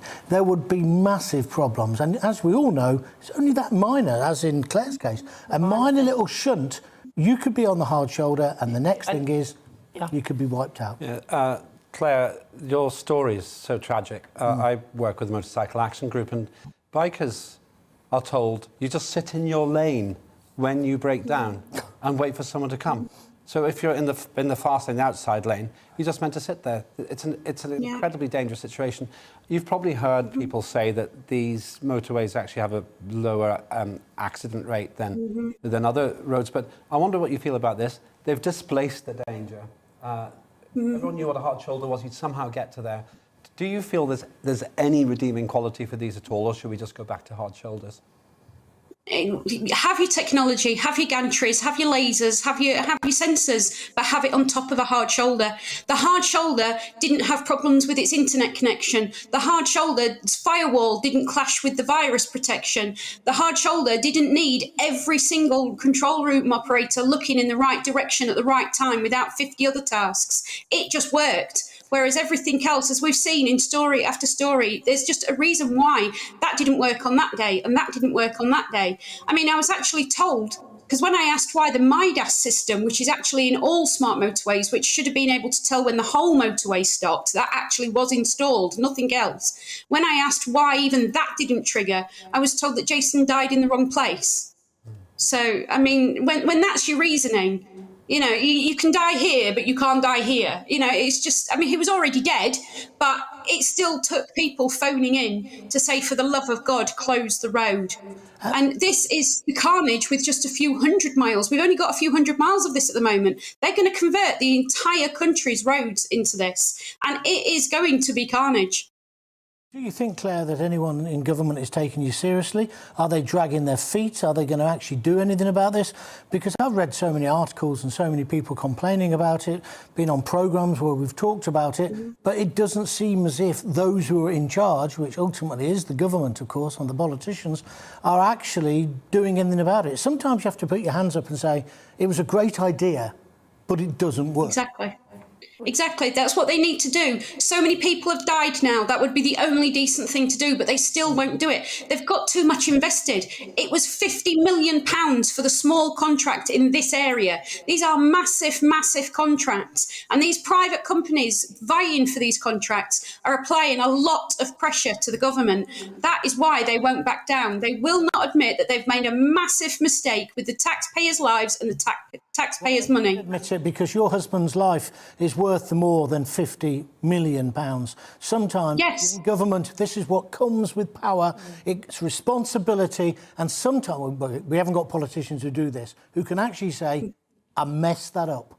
We got that wrong. Our advisors were incorrect, and we apologise to people like Claire and the hundreds of other people who have lost their lives. Well, they won't do that. They've got to, Nana. It doesn't matter how much money. It doesn't matter how much money. It does to them. The whole reason they thought that they'd invest in these things is because they thought they were going to be saving money. It's our money. Well, it is our money. They thought they were going to be saving money, but I fail to see how having all these overhead cameras, first of all, then you've got the whole infrastructure, you've got the Dynac software, or Dynow software is what they're calling it. You've also got the gantries that you've got to put on there. You've then got the radar technology, and then you've got people in call centres and all over the country. I don't see how that can But as Claire says, still have it, but have it on the hard shoulder. Have it on top. I'm going to ask the answer. Claire. Well, Claire, I want to come back to you and ask you, you're doing this march in London, 38 coffins. Can you tell people a bit more about it? Yes, the 38 coffins represents the accepted number between 2014 and 2019 killed on smart motorways. That is the latest data they have. Highways England record very, very little data on the carnage that they caused. So them figures are 2 years out of date already, obviously, and I don't even know if my husband is included in them figures. So we've got 38 coffins, and we've got a large banner to go across them saying this is not even the full death toll. And we're going to be starting the march from Belvedere Road near the London Eye, and we're going to be walking across Westminster Bridge, single file, carrying the coffins, because that's got to be a dramatic image. 38 coffins going single file across Westminster Bridge. And we're going to go to Parliament Square. And the idea is to humiliate the government and to make them acknowledge what is going on and the carnage that it's caused, because that's what it is. And that word was actually used to me the day that I was told, because I said, why has it taken you so long to find me? And because it'd been gone 4 hours by the time that I was told. And they said, you have to understand, sorry, that picture of him, you have to understand the carnage. We didn't know who was with which vehicle. We didn't know what came from where. You know, they had to ask us if we expected other people to be in the vehicles, because they just didn't know, because it was just spread so far and so wide. So we're then going to go on from Parliament Square to the Department for Transport building with the coffins, and we're going to do a static protest. But this is not going to involve any glue. It's not going to involve any disruption. We don't want to alienate the public. We want them on our side. We're trying to protect the public. This has already happened to me. I can't lose my husband again. I'm trying to stop other people losing their loved ones. So, that's it. We want to just hammer this message home. We want to make them take action, because I've had to resort to legal action, but the legal action is taken 2 years already, because legal wheels move slowly anyway, but a pandemic completely derails them. And it's taken 2 years to get this judicial review running, and Highways England are just slow timing us and stonewalling us, and they're just even not acknowledging us. Well, Claire, they don't acknowledge us either, because I've tried to contact Highways England on many occasions, or National Highways as they're now called, to come and talk to us, and they have so far declined us. And thank you so much for joining us. I wish you all the best with your protest, and I really sincerely hope we get some progress with these smart motorways. Now, a spokesperson, that's Claire Mercer, who lost her husband on a smart motorway. Now, a spokesperson from the Department for Transport has said this: every death on our roads is a tragedy, and our thoughts remain with anyone who has lost a loved one. While data shows that fatalities are less likely on smart motorways than on conventional ones, we know some drivers can feel less safe on them. That's why we've tasked National Highways with implementing a raft of measures, including ensuring every new all-lane running motorway opens with technology to spot stopped vehicles. Wow. Well, let's hope they do, because today we're asking, do smart motorways need reform? You've heard what my guests have had to say, and also the panel. Now, your say, and lots of you have been getting in touch with your views. Hayden says they need scrapping altogether, not reforming, horribly overcomplicated things. Viv says they need scrapping ASAP. Smart motorways that have removed the hard shoulder are dangerous, she puts that in capitals, and should not be allowed. Peter says total madness, not having a hard shoulder, a safe area to stop in if you have a problem. You cannot reform a dangerous concept. It's all to do with cost cutting within our road network. Henry says it was obvious that the loss of the hard shoulder would create risk. The ineffective emergency lay-bys are too far apart. It also complicates the access of emergency vehicles and thereby delays expert help. Smart motorways should be reverted. Yes, well, after the break, if that's it's this week's bookmark, I'll be joined by author Julie New to talk about her new book about grief. It's the Grief Garden Path, which she hopes will help us deal with loss and bereavement. But first, let's get your latest news headlines.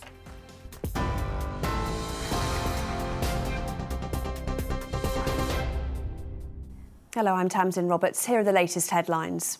The Prime Minister, Boris Johnson, says there are no compelling excuses to delay introducing measures to control climate change. Speaking after the G20, he said the promises made in the landmark Paris Climate Agreement are starting to sound hollow. The Prime Minister also spoke about the fishing row with France, saying he's puzzled by Emmanuel Macron's suggestion that the UK should be punished for leaving the EU.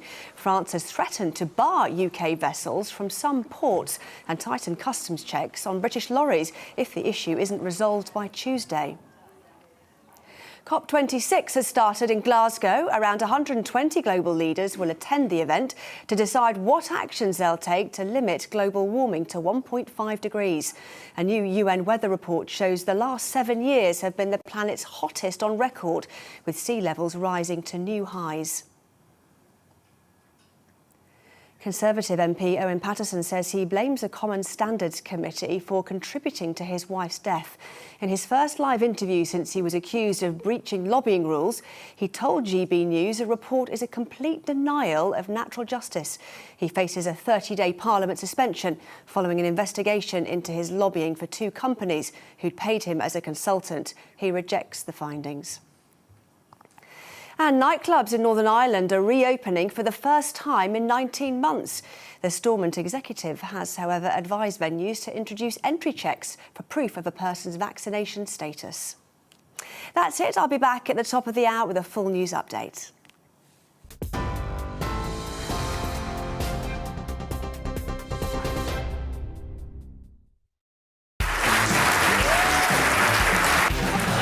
My name is Andrew Doyle. Join me every Sunday evening at 7 p.m. for Free Speech Nation. This is a show where we address current affairs and news stories of the week with the help of 2 wonderful comedian panellists. I brought in comics because I want to give it a lighter edge, and also they work for less. See you there.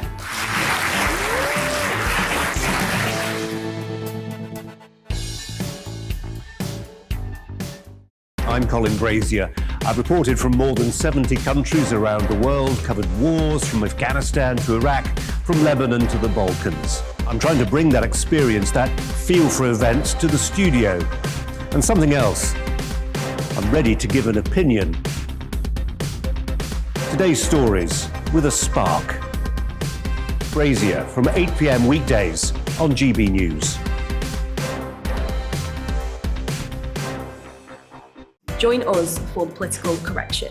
We're here every Sunday to correct politics and put you, the people, back in charge. We talk about all areas of the United Kingdom, including Northern Ireland. Our debate goes way beyond the Westminster Village. It's about the real country. It's about your opinion. So please, we want you to tell us what you think. This is Political Correction. Every Sunday morning from 10 a.m. here on GB News.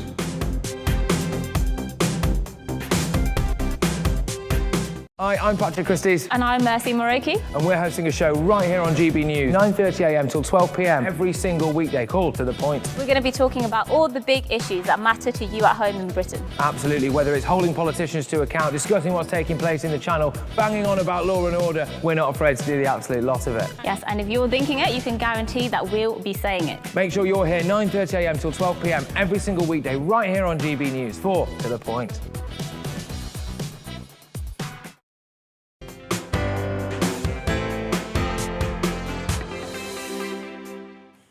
Good afternoon. Right, it's time to take a look at what's making the headlines across the globe and how it might impact us back here in the UK. So I'm joined by friend of the show and also foreign affairs expert, James Marlowe.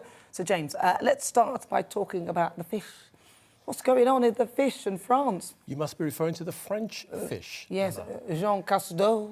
OK, so let me just... I can't update you too much, but basically the crew of the British fishing boat, which was detained, of course, by the French police last week, they are said to be in good spirits. They are remaining on the vessel itself until it's going to be released. We don't know what has happened behind the scenes, although Boris has come out quite strong against the French, and quite rightly so. Let me quote Ian Duncan Smith, who of course was the leader of the Conservative Party at one time, a Brexiteer. He says, and I'm quoting, President Macron is behaving as if the French are an independent country.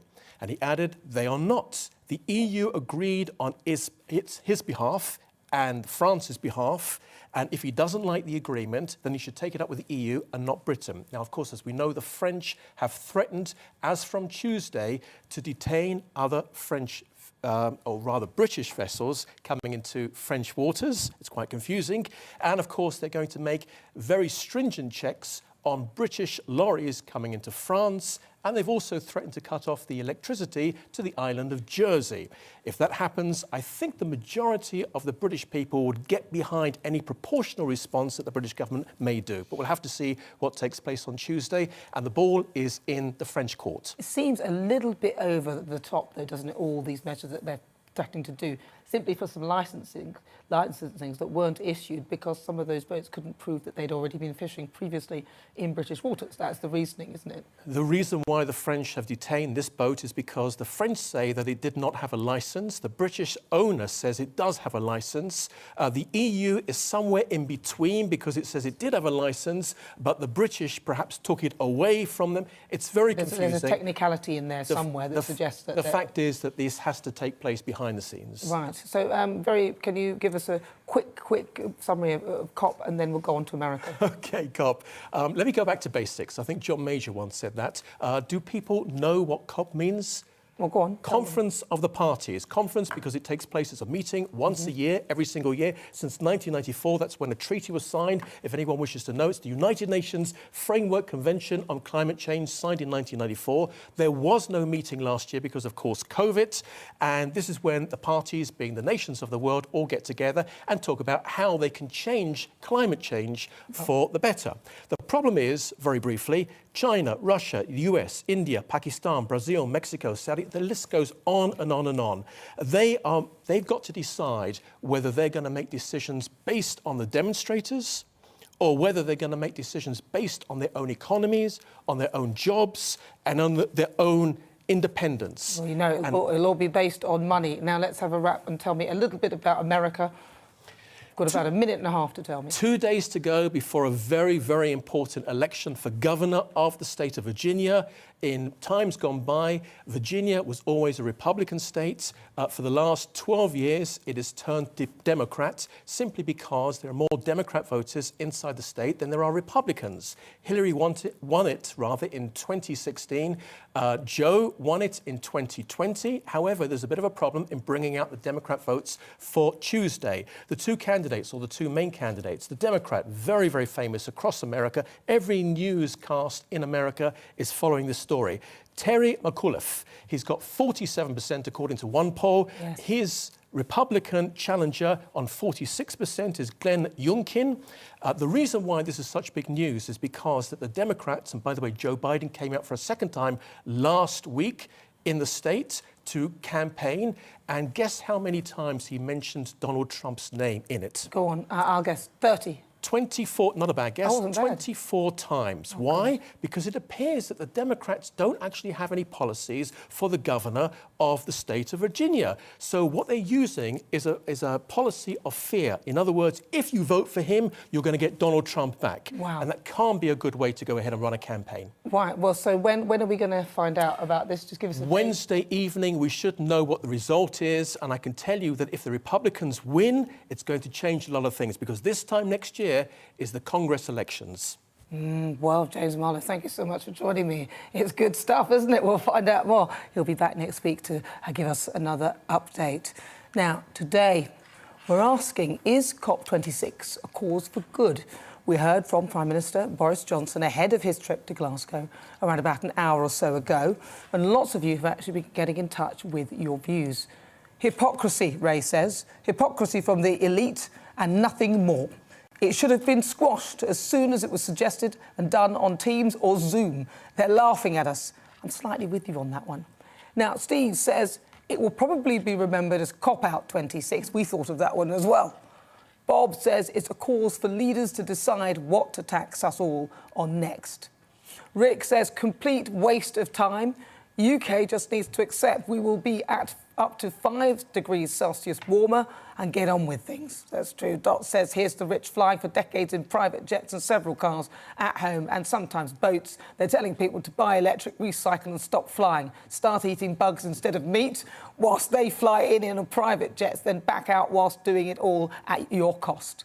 Very true, I like that. There's also a poll up on Twitter today throughout the show. It's asking that very question. Currently, 86% of you say no, so the majority feel that COP26 is not a cause for good. Well, now it's time for my bookmark. It's the part of the show where we have a chat to an author about their latest release. Now, this week, we'll be talking about The Grief Garden Path. After personal experience of grief, author Julie New decided she needed to use her experience as a former nurse and life coach to help others through their grief. So I'm pleased to say that she joins me in the studio now. Julie, welcome to the programme.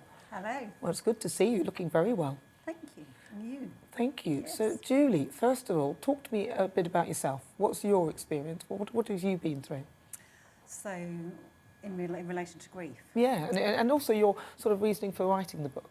Yeah, well, first of all, from a professional perspective, you know, I just wanted to bring something that was really simple, because when you're grieving the loss of somebody that you love, it can be exhausting. It can be, you can't concentrate for more than a second.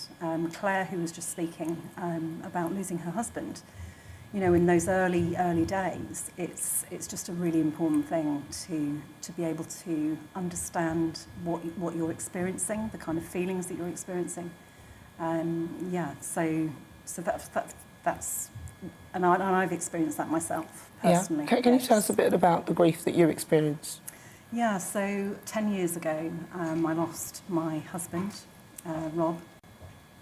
He'd been very, very poorly for a very, very long time, and he died in my arms in the hospital, and he would have loved to have been at home, but he was kind of home, so he was home in my arms, I guess. But then after that, it was a journey that I call the Grief Garden Path now. So yeah, it took me on a journey that you know, you don't ask to go on, you don't want to be on, you don't know how long you're going to be there. But yeah, I'm in a good place now, though. Yeah. So, yeah, well, yeah. You're in a good place now. Have you remarried? Have you moved forward with your life? I have. Yes. He actually drove me here today. Oh, that's very good of him. As he should. As he should. Absolutely. No, Neil's amazing. I was very, very blessed to meet somebody amazing, and In your book, you talk about the stages of grief. What are they? What are the stages that people go through? Well, I think everybody's journey is unique to them. So I don't think any one journey is the same at all. So, but there are emotions and there are feelings that you can experience that, you know, and they can be in any order. So you can get very depressed, you can be, you know, you can be very shocked. So you can, actually in the book, I talk about Elizabeth Kubler-Ross, who first identified that we go through different feelings. And yeah, I think it's important that people realise that it's normal to feel those feelings. It's so normal, but it's horrible. It's just horrid when you're feeling them. But if you understand that they're normal and they're expected and that they're going to come and go like waves of the sea, you know, then that helps, I think. And you've written the book in a nice way, haven't you? Because it's not a big, chunky book, because it's so off-putting when you see a big, chunky book. It's a kind of little, delicate book. Let's have a look at it, if you lift it up. Because it's really nice, isn't it? Look, you've got, it's just a small book. It's a gift book. And it's a gift book. It's and there's little... coffee table gift book. And is it a story, or are there just little incentives throughout the book that kind of help you at the beginning identify? I talk about, the difference between an expected death and a more sudden death, like Claire experienced with her husband. There are 9 stories in the book. So there's loss of a loved baby, child, sibling, parent, grandparent, husband, wife, friend and pet. And I wanted to include all of those stories. And when I started interviewing people for the book, I was so grateful to them for sharing their stories, because it's a huge thing. But none of them wanted to be anonymous. They all wanted to be known, and they all wanted to share their loved ones with me. Because that's the thing, we take our loved ones with us, when they die. We really do. That love never dies, never.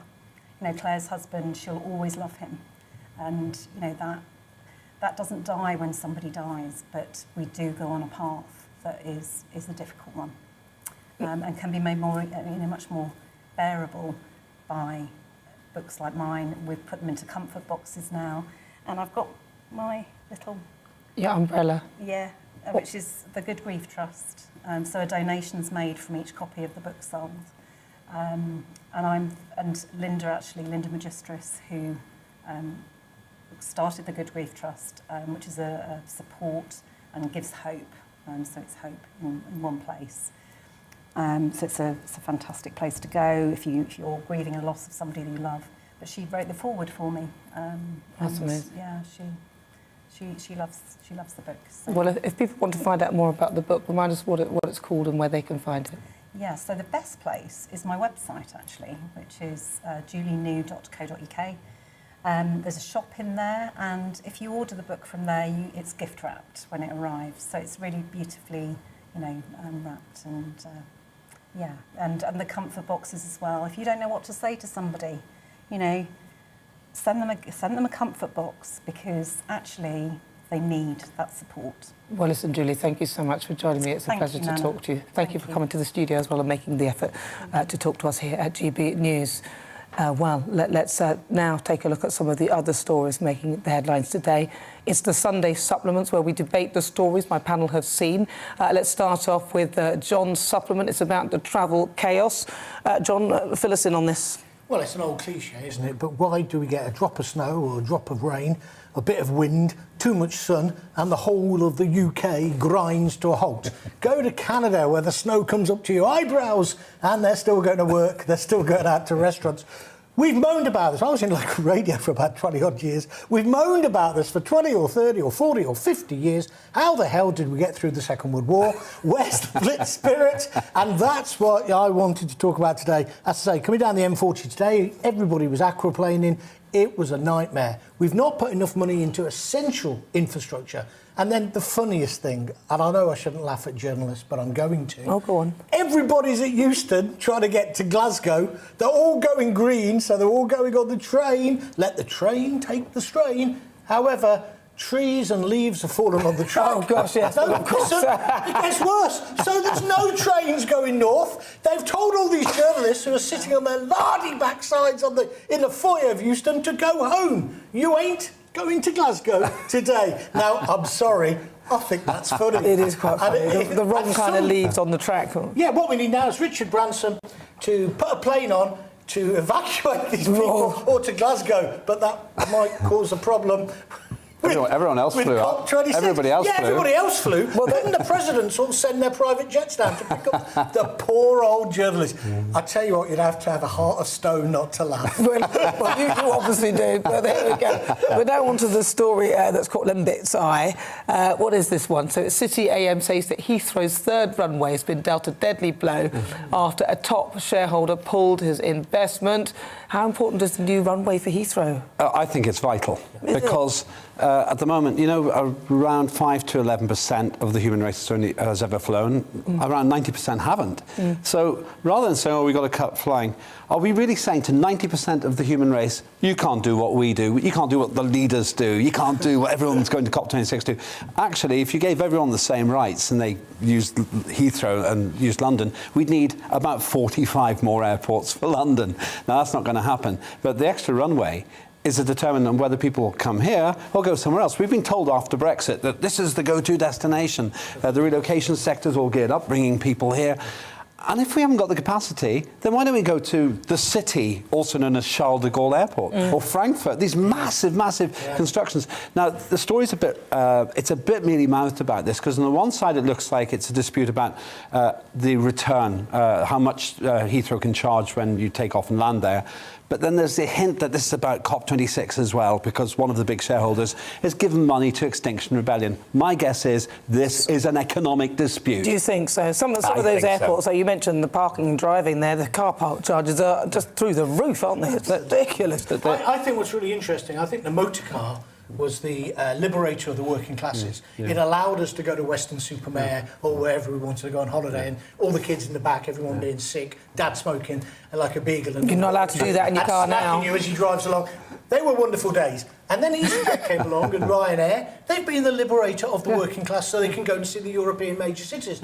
Now, I think that's a good thing. The more you travel, the more you broaden your mind. Isn't it odd that our leaders, the establishment elite, basically now want to attack both of those things whilst they luxuriate in their leather seats on private jets? Well, and also their electric cars that are charged and powered by some diesel. Well, no, they want to ban petrol and diesel cars by 2030 and hybrids and motorbikes, petrol motorbike, by 2035. Ridiculous. What's all this about? It's fine if you've got a brand new electric car, you've got the money for a Tesla, but if you've just got a small little car, you can forget about the long journeys unless you've got the time to stop in a massive queue for your electricity. Well, I mean, even at COP26, they're struggling with this wonderful electric system they've got, and people queuing up. There's only one charging point, and they're actually using diesel now to power the thing. I mean, it's just, you couldn't make it up, could you? You couldn't. And I just feel that with all of this, it's about, I don't subscribe to some of the people on this station, like, Abby, who thinks it's all some sort of conspiracy to keep us closed down. But more and more, you think she may well have a good point. Well, and Neil Oliver was making this point last night, which is, if you can't travel, if you can't go for a weekend away in your old banger, you can't go to Paris on EasyJet, or you can't go back to Ireland where your relatives are. There's something going on here, isn't it? There's something going on. When you had that excellent guest, Penny Pizer, earlier on, we eventually got to realising, I think, in the discussion, that there are 3,000 million people, roughly, if you add India and China together, and we're saying, you can't have what we have here. As you said, John, the liberator for so many people was cheap flying. And it opens up the world and must make the world a more peaceful, more tolerant place. Yes. You can't fly because we're scared of your CO2. Well, let's take a look at ourselves first. Take a look at their own CO2, because they all literally copped out for COP26 and they went in private jets, which is an absolute, I think, disgrace, when they could have, as one viewer said, done it by Zoom or any of the other mechanisms that we have, which mean that people don't actually have to take that journey and burn that carbon. Also, I'm fed up with them lecturing. Harry and Meghan are a prime example. They lecture us all the time, and then they go on Elton John's jet. Well, they did it in 11 days, 4 jets, I think it was. Is that what it was? I think it was, yeah. Well, listen, I've got to say thank you so much for joining me today, and more importantly, thank you for getting involved with your views on all the debates that we've had. It's been an absolute pleasure. I'll be back on Friday at 4 for more discussion and debate, but first, let's take a look at the weather. Looking ahead to this evening's weather, and the UK is looking brighter but windy for most, with more persistent rain in the north. Let's take a look at the details. It will be very windy along northern coasts of the southwest, with coastal gales and sea spray. A mixture of clear spells and heavy showers will affect the region. In the southeast, it will remain breezy, but it's here that the best of the driest weather will be feeling cool despite the sunshine. South Wales will also see frequent coastal gales this afternoon, and frequent blustery and heavy, possibly thundery showers will move eastwards through the region. Across the Midlands, it will remain breezy but brighter. Some heavy showers will push into western areas, but in the east it will stay largely dry. Feeling cool for all areas this evening. It will stay mostly cloudy in the northeast this evening, and windy too, particularly along the coast. Showers will push in from the east, though there will be some clear spells as well. Similarly, for southern Scotland, showers will push through the region, heavy at times. It will be a little calmer than this morning, though, but it will remain cool this evening. For Northern Ireland, it will turn very windy overnight, especially along northern coasts. Clear spells and heavy showers will cover the region, and it will feel generally cool for all. Overnight, it will be windy and showers will be mostly frequent for northern and western regions, drier in the south, and that is how the weather is shaping up overnight into tomorrow morning. My name is Andrew Doyle. Join me every Sunday evening at 7 p.m. for Free Speech Nation. This is a show where we address current affairs and news stories of the week with the help of two wonderful comedian panellists. I brought in comics because I want to give it a lighter edge, and also they work for less. See you there.